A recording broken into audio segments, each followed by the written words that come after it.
한번 대답을 해보세요. 후퇴하기 원합니까? 전진하기 원합니까? 싸움은요, 전투에는 작전상 후퇴가 있어요. 기업들이 때로는 이렇게 앞으로만 가는 게 아니라 앞날을 위해서 잠깐 후퇴할 때가 있어요. 그런데 신앙생활은 후퇴가 없어요. 신앙생활은 항상 전진해야 합니다.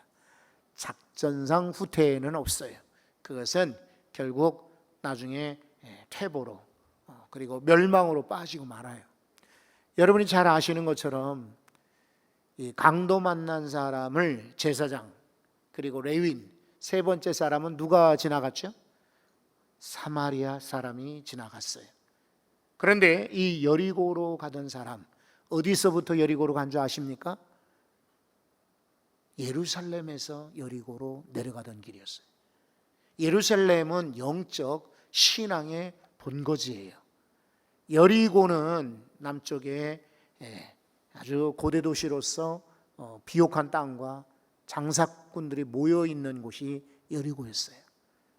그런데 이 사람은 예루살렘 예배의 자리에서 세상 장사의 자리로 내려가다가 강도를 만났다. 이것은 영적으로는 신앙을 후퇴하는 거예요. 그래서 예수님이 비유로 말씀하실 때 공연히 그냥 꾸며낸 얘기가 아니라 예루살렘을 떠나는 이들은 강도를 만날 수 있다는 경고로 주시는 거예요. 오늘 이 누가복음 24장에도 엠마오로 가는 제자들이 있었어요. 근데 여러분, 이 사람들이 처음에 어디서부터 출발했나요? 어디서부터? 예루살렘에서부터 엠마오로 가는 길이었어요. 말씀드린 것처럼 예루살렘은 우리 신앙의 장소예요. 믿음의 장소를 떠나서 고향으로 가는 거예요. 그러니까 이 사람들은 이제 낙심하고 절망하고 그리고 주님 만나기 전까지는 소망이 없이 슬퍼하며 갔던 거예요. 잘 아시는 것처럼 요한복음 21장에 보면 제자들이 갈릴리로 갔어요. 어디서부터 갈릴리로 가신지 아십니까? 예수님이 십자가 달려 돌아가신 장소가 어디던가요? 오늘 점심 때 작정을 하고 오신 거죠? 대답 안 하기로? 여러분, 예수님께서 십자가 달리신 장소가 어디입니까? 바로 부활의 장소가 어디입니까? 바로 예루살렘이잖아요. 그렇죠? 그 예루살렘에서 갈릴리로 갔다가 고기잡이하고, 그런데 고기를 잡았던가요? 못 잡았던가요? 한 마리도 잡지를 못했어요. 신앙의 장소를 떠나서 후퇴하는 인생들은 절대로 성공할 수도 없고 잘 될 수가 없어요. 우리 교황 믿음의 성도들은 전진만 하시기를 바랍니다. 전진하자. 낮에 광고 드렸어요. 오늘 아마 낮 시간에 나오지 못하신 분들은 다시 한 번 말씀드리지만 수요일 날 우리가 성경 공부를 지금 하고 있는데 잘 되는 인생 비결 12가지를 쭉 나눴어요. 그리고 이제 다음 주부터는 장애물 극복 훈련을 합니다. 인생이 만나는 9가지 장애가 있다. 이런 장애들을 어떻게 하면 극복할 수 있을까? 그러면서 영어로 제목을 적기를 unstoppable이라고요.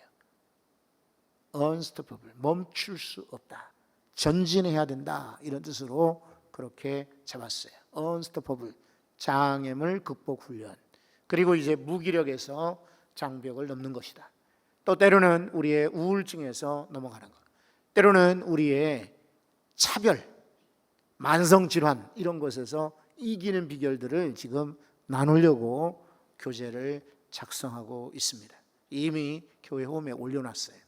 자, 오늘 말씀도 전진하는 인생의 비결인 거예요. 우선 이 사람들 2명의 제자들의 심리를 한번 들여다볼 필요가 있어요. 원래 성경과 심리학은 같지가 않아요. 그리고 맞지는 않습니다.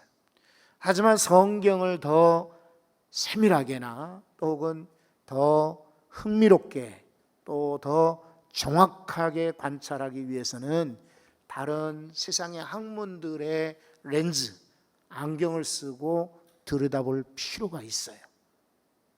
그러니까 성경을 그냥 영적인 책이라 그래서 영적으로만 본다면 아쉬움이 많이 남아요. 그리고 어차피 우리는 육적 몸을 가지고 육적 그런 생각을 가지고 있기 때문에 영적으로만 바라볼 때에는 한계가 있어요. 하지만 또 세상의 많은 생물학적 관점, 윤리 도덕적 관점, 정치적 관점, 또 혹은 경제적 경영적 관점, 리더십의 관점, 역사적 관점, 문화 인류학적인 관점, 여러 가지 렌즈나 여러 가지 그런 각도에서 바라보게 되면은 성경을 더 다채롭게, 더 정확하게, 더 유용하게 교훈을 받게 돼요. 그래서 때로는 심리가 성경과 맞지 않는다라고 비판하는 사람도 있지만은 제 생각은 달라요. 그래서 잠언서 같은 것도 보면은 경영학적 관점에서 읽어보면은 굉장히 유용한 책이기도 해요. 누가복음을 소위 사회복지학적 그런 관점에서 보게 되면은 하나님께서 이 누가를 통해서 상당히 인류의 인간의 사회복지에도 관심이 많으시구나. 장애인들이라든지 여성 문제라든지 가난한 빈자들의 문제에도 참 관심 많구나라는 것을 발견할 수가 있어요. 사사기 같은 성경도 법률적 그런 각도에서 바라보게 되면은 물론 오늘날의 법과는 차이가 있지만은 하나님의 정의, 하나님의 도덕, 하나님의 윤리 이런 측면에서 유용하거든요. 그래서 오늘 이 두 사람의 심리를 한번 들여다보려고 합니다. 자, 우선 14절 말씀을 보십시오.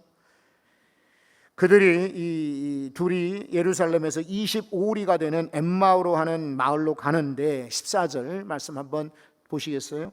지금 뭘 하면서 가고 있습니까? 서로 이야기하며 가고 있습니다. 그러니까 이들은 지금 서로 문답을 하는 거예요. 그냥 가는 것보다는 기왕이면 이야기하면서 가겠죠. 궁금한 게 많아요. 그리고 참 아쉬웠던 거예요. 자기들이 메시아로 여겼고 구원할 자로 여겼던 그 예수님께서 아니 그렇게 허망하게 돌아가시다니 하면서 그런 이야기들을 지금 나누고 있어요. 16절도 한번 보십시오. 자, 다 같이 한번 읽어볼까요? 16절. 그들이 눈이 가려져서 그인 줄 알아보지 못하거늘. 누구를 알아보지 못했습니까? 예수님을 알아보지 못했다. 이들 마음속에 지금 불안과 근심이 가득 차 있어요. 초점이 지금 자기들에게 있는 거예요. 그러니까 물론 부활하신 예수님의 형태는 달라졌겠죠. 그래서 쉽게 알아보지는 못했을지라도 음성 들으면 모르겠어요. 그렇게 예수님을 많이 만났을 텐데 이 두 제자가 12제자는 아니지만은 가까웠던 제자 중에 하나인 것 같아요. 그 중에 글로바라고 하는 이름도 소개하는 거 볼 때에 이건 무명의 그냥 지나가는 행인 정도가 아니라 상당히 예수님과 가까이 있던 제자 중에 하나였을 텐데 예수님의 음성도 몰라보고 예수님이 지금 말씀하시는 것 보고도 예수인 줄 알아보지 못했다. 이들 마음속에 지금 불안과 근심이 가득 차 있는 그런 심리 상태였던 거예요. 18절 한번 보시겠어요? 18절도 자, 다 같이 읽습니다. 그 한 사람인 글로바라 하는 자가 대답하여 이르되 당신이 예루살렘에 체류하면서도 요즘 거기에서 된 일을 혼자만 알지 못하느냐. 여러분 한번 대답을 해보십시오. 이 구절을 보니까 이 글로바라고 하는 제자가 예수님께 답변하는 게 매우 정중합니까? 아니면 책망하고 있습니까? 마음이 지금 불편하다는 상태예요. 마음이 불평하니까 불투명한, 그러니까 불평하듯 타박하듯 책망하듯 지금 이야기하고 있는 것입니다. 그러니까 이 사람들의 심리는 지금 불편한 심사를 가지고 있다는 것을 말을 통해서도 알 수가 있어요. 21절에 한번 보십시오. 다 같이 읽습니다. 우리는 이 사람이 이스라엘을 속량할 자라고 바랐노라. 이뿐 아니라 이 일이 일어난 지가 며칠이요? 사흘째요. 여러분 생각해 보세요. 지금 예수님이 부활하신 지 며칠 됐어요? 사흘밖에 안 됐어요. 그러면 좀 기다려야 될 거 아니에요, 그죠? 그런데 사흘밖에 안 됐는데도 엠마오로 지금 떠나고 있어요. 인내심도 없고 바닥이 난 거죠. 그리고 대단히 실망한 거죠. 그러니까 기다리지 못하고 그냥 떠나는 것입니다. 25절을 한번 보십시오. 25절에 예수님께서 말씀하셨는데 다 같이 한번 읽어볼까요? 이르시되 미련하고 선지자들이 말한 모든 것을 마음에 더디 믿는 자예요. 의심이 많아요. 말씀을 들어도 믿지 않는 것입니다. 이게 이 제자들의 두 사람의 심리 상태였어요. 건강한 심리일까요? 병든 심리일까요? 병든 심리죠. 여러분, 이거 칭찬받고 박수 받을 만한 그런 심리입니까? 아니면 정말 문제 있는 그런 심리일까요? 문제가 있죠. 이런 제자들에게 주님이 나타나신 거예요. 우리는요, 보통 따뜻한 사람, 친절한 사람, 그리고 여유가 있는 사람, 웃는 사람, 유머가 있는 사람, 때로는 나보다 재능 있는 사람, 내가 무언가 얻을 수 있는 사람, 이런 사람들과 가까이 하잖아요. 그런데 예수님께서는 이렇게 미련하고 더디밉고 화를 내고 책망하고 실망하고 낙심하고 불안한 사람들과도 주님은 가까이 하십니다. 그 주님께서는 오늘 우리와도 가까이 하실 줄 믿습니다. 그래서 이 두 사람에게 깨우쳐 주셔요. 바꿔 주셔요. 그래서 돌이키시게 하시고, 그리고는 다시금 전진하게 만드시는 거예요. 그래서 오늘 전진하는 인생의 비결을 나누고자 하는 거예요. 여러분, 전진하기 원하십니까? 대답 안 하는 분들은 후퇴할 거예요. 그렇지 않죠. 여러분, 앞으로 가기를 원합니까? 아멘. 전진할 수 있기를 바랍니다. 아까 말씀드렸잖아요. 우리는 때로 사람들과의 관계에서는 후퇴할 수도 있어요. 사업하고 장사할 때 때로는 물러설 때 있어. 그러나 신앙에는 후퇴가 없어요. 오직 전진하셔야 돼요. 전진하는 신앙, 전진하는 인생들 되시기 바랍니다. 주님과 함께, 이게 전진하는 인생의 비결이에요. 오늘 여기 말씀 보면은 29절부터 우리가 읽었잖아요. 그들이 강권하여 이르되 우리와 함께 유하사이다. 여러분, 누구랑 함께 하자는 거예요? 지금 이 제자들이 누구랑 함께? 제자들이 예수님과 함께 유하자, 함께 만나자라고 이렇게 요청하는 것입니다. 그래서 예수님은 결국 그들과 함께 유하로 들어가시니라 라고 말씀하고 있어요. 주님과 함께 하는 것이 전진의 비결입니다. 예, 여러분, 우리 여러 차례 그런 얘기를 들으셨지만은 나는요, 이렇게 바람 불면 날아가는 종이짝 같은 인생이에요. 그래서 사람들이 그냥 놔두질 않아요. 그래서 날카로운 그런 못, 칼, 송곳 같은 것으로 뚫습니다. 이거 뚫릴까요? 안 뚫릴까요? 예? 잘 몰라요. 그러면 제가 한번 해볼까요? 이거 뚫리죠. 확 뚫리고 말아요. 이렇게 날카로운 못 같은 거, 칼 같은 거, 이런 걸 가지고 꾹 찌르면은 이거 찔려요. 그런데 내 뒤에 딱 버티고 있어. 이거 뚫립니까? 안 뚫립니까? 한번 해볼까요? 안 뚫려요. 상처는 나고 자국은 날지라도 뚫리지 않아요. 여러분이 혼자 하지 말고, 혼자 살지 말고, 혼자 결정하지 말고 주님과 함께 하시기 바랍니다. 그때 우리는 전진할 수가 있는 것입니다. 이 제자들이 바로 그랬잖아요. 주님과 함께 했더니 전진했던 거예요. 두 번째는요, 제자들과 함께, 그러니까 성도와 함께 하는 거예요. 여기 오늘 28절에 한번 보실래요? 자, 28절에 보면, 29절입니다. 29절에 보면은, 자, 그들과 함께, 이렇게 그들이라고 29절에 말씀하셨고, 30절에 보면 그들과 함께, 그러니까 제자 중에 한 사람은 찬성, 예수님 모시고 가자. 한 사람은 아니야, 우리끼리 들어가자. 이렇게 한 게 아니라 함께 갔던 거예요. 31절에 보면 그들의 눈이 밝아졌다. 혼자만 눈이 밝아진 게 아닙니다. 그들 둘이 다 눈이 밝아진 것입니다. 32절에 보면 그들이 서로 말하되 간증을 합니다. 한 사람이 은혜 받았다, 눈이 띄어졌다. 그리고 마음이 뜨거웠다. 간증하고 한 사람은 들은 것이 아니라 그들이 똑같이 눈이 밝아졌고 똑같이 마음이 뜨거워졌다라고 말하고 있어요. 이것을 보면은 성도들과 함께 하는 것이 매우 전진하는 비결인 것을 알 수가 있는 거예요. 여러분, 만약에 여러분이 혼자 산길을 가다가는 길을 놓치기 쉬워요. 하지만 둘이 갔더라면은 아마 놓치지 않고 또 한 사람이 아마 제안을 하겠죠. 이리로 올라가는 것보다 내려가는 길이 훨씬 더 민가로 동네로 가기 쉬울 거다라고 아마 일러줄 거예요. 그래서 같이 가게 되면은 훨씬 수월한 거예요. 초대교회로부터 지금까지요, 나 홀로 잘 되거나 나 홀로 성장하고 나 홀로 성공한 사람들은 역사상 없어요. 누구든지 협력자가 있었어요. 누구든지 동력자가 있었어요. 그래서 그들은 종교 개혁을 일으켰고 경건운동을 일으켰고 세계 선교운동을 일으켰고 그리고 아시아, 유럽뿐만 아니라 저 남미, 아프리카에 복음을 전할 수가 있었던 것입니다. 혼자서는 안 돼요. 함께 갈 때에 하나님이 우리로 전진하게 만드실 줄로 믿습니다. 리빙스톤 선교사가 영국에 왔어요. 스코틀랜드에 와가지고 여기저기서 선교 동원을 하는 거예요. 우리 같이 선교에 동참하지 않으실랍니까? 이러면서 자기가 찍은 그런 사진들을 보여주며 이런 곳이 있습니다 라고 이야기를 해요. 그때에 젊은이 가운데 한 사람이 예, 제가 가겠습니다 라고 동참을 선언합니다. 이 사람이 스탠리 선교사예요. 리빙스톤 선교사는 오랫동안 아프리카에 있으므로 풍토병으로 고산지대에 못 올라가요.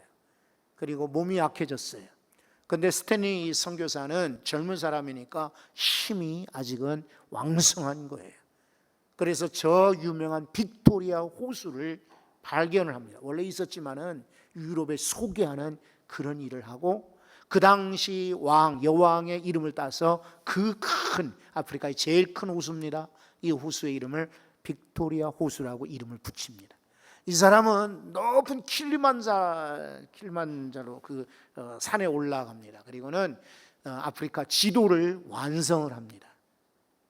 리빙스톤 선교사는 그는 한 지역에서 가까운 그런 나라에만 겨우겨우 왕래하며 복음을 전할 뿐이었는데 이 스탠리 선교사는 설교의 은사는 없었어요. 전도의 은사는 없어요. 하지만 모험가적 은사가 있었던 거예요. 그래서 결국은 그가 만든 지도를 통해서 수많은 선교사들이 계속해서 아프리카를 찾게 만들었던 겁니다.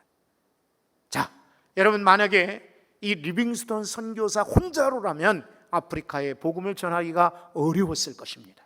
그런데 스탠리 선교사가 동참을 했고 한 사람은 몸이 약하지만 또 한 사람은 힘이 있기 때문에 여기저기 왕래해서 킬리만자로 그 큰 높은 산까지 빅토리아 호수 큰 넓은 그런 호수까지 아프리카의 해안선들을 희망봉이라고 불리우는 그 희망봉을 제일 먼저 발견한 사람도 이 스탠리 선교사였더랬습니다. 그래서 그는 아프리카 지도를 만들어서 선교사들에게 제공을 했습니다.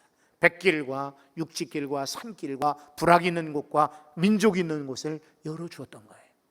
그래서 함께 할 때 놀라운 시너지, 에너지의 배가 되는 시너지 효과가 나타났던 것이에요. 여러분, 이왕이면 성도들과 함께 할 수 있기를 바랍니다. 8월 15일 날도 여러분 식구들끼리 아니면 여러분 혼자서 산에 가고 들로 가고 아니면 나의 연휴인데 뭐 어디 가랴 이러지 말고요, 성도들과 함께 같이 가시는 거예요. 아유, 거기는 나이 드신 분들이나 저 칠남전도회나 이 가지 우리는 거기 가면은 그럴 것도 없어요. 여러분, 다 우리 가족이고 우리 부모님 같은 분, 형님 같은 분, 또 삼촌 같은 분, 이런 분들이 있는데 이모 같은 분들, 고모 같은 분들이고 언니 같은 분들이 형님들 되시는데 우리 같이 가서 온 성도들이 하나됨을 보인다면 얼마나 좋겠어요. 기억하십시오. 전진의 비결은 혼자가 아니에요. 성도와 함께 할 때 전진할 줄로 믿습니다. 주님과 함께요, 성도와 함께. 세 번째는요, 말씀과 함께입니다. 식탁 교제를 나눴죠. 자, 이 30절에 보시면 그들과 함께 음식 잡수실 때에, 여러분, 음식을 잡숫다. 그때에 떡을 가지사 축사하시고 떼어 그들에게 주셨다. 31절에 보면 그들의 눈이 밝아져서 드디어 그인 줄, 예수인 줄 알아보았다. 예수는 그들에게 즉시 보이지 않았다. 30절과 31절의 짧은 구절에 예수님과 함께 했던 행복한 식탁 교제를 말씀하고 있어요. 자, 오마하의 현이라고 불리우는, 그러니까 미국 중앙의 이 네브라스카 이 지역에 보통 사람들은 거긴 가지도 않고 지나가는 길목도 아니에요. 고속도로도 한참 북쪽이거든요. 여기에 워런 버핏이라고 유명한 그런 부자가 있습니다. 돈도 잘 벌지만 쓰기 잘하는 부자가 있는데, 이 사람하고 한번 점심 식사하는 게 58억 원에 낙찰이 되었다고 합니다. 중국 사람인데 젊은 사람이 돈을 많이 벌어가지고 그만 그 사람과 경매를 붙이는데, 한 끼, 점심 한 끼 대접하는데 식탁을 나누는데 58억이래요. 58억. 자기가 그렇게 해서 경매로 식사를 하게 된 거예요. 이 사람은 돈이 문제가 아니라 이 세상에 가장 뛰어난 물질의 그런 전문가, 경영의 아주 전문가, 이 사람과의 만남, 대화를 소중히 한 것이죠. 어쨌든 중국 정부에서 그거를 탈세 혐의로 붙잡아서 무산이 되었다고 하지만은, 이미 그 돈은 자선단체에, 샌프란시스코에 있는 어떤 자선단체에 기부가 되었기 때문에 돌려주지는 않는다고 해요. 아쉽게 되었겠죠. 하지만은 지구상에 아무리 돈을 잘 벌고 아무리 뛰어난 그런 현인이랄지라도, 재능이 있는 사람이랄지라도, 그런 사람과 식사 한번 하는 것도 영광으로 알고 더더나도 돈을 내고 점심 함께 합시다 라고 하는데, 여러분 지금 예수님과 저녁 식사 한 끼예요. 식탁 한 끼. 그런데 이 제자들이 확 바뀌었어요. 식탁에서 다른 것 없어요. 말씀을 나누고 떡을 나눴던 거예요. 눈이 밝아졌어요. 예수인 줄 알아보았더라. 그 길로 32절을 보십시오. 서로 말하되 길에서 우리에게 말씀하시고 우리에게 성경을 풀어주실 때 우리 마음이 뜨겁지 아니하더냐라고 고백하고요. 그리고 33절 보세요. 그때로 일어나 이제 저녁인데 불구하고 25일이나 떨어졌음에도 불구하고 거꾸로 돌아갑니다. 예루살렘으로 돌아갔다. 후퇴가 아니라 전진인 것입니다. 말씀 맺을게요. 첫째, 주님과 함께해야 합니다. 둘째, 성도와 함께하는 것입니다. 셋째, 말씀을 함께하는 거예요. 이럴 때 우리는 후퇴가 아니라 전진하게 될 것입니다. 우리 한번 합심기도 한번 드려요. 하나님, 제가 신앙의 후퇴를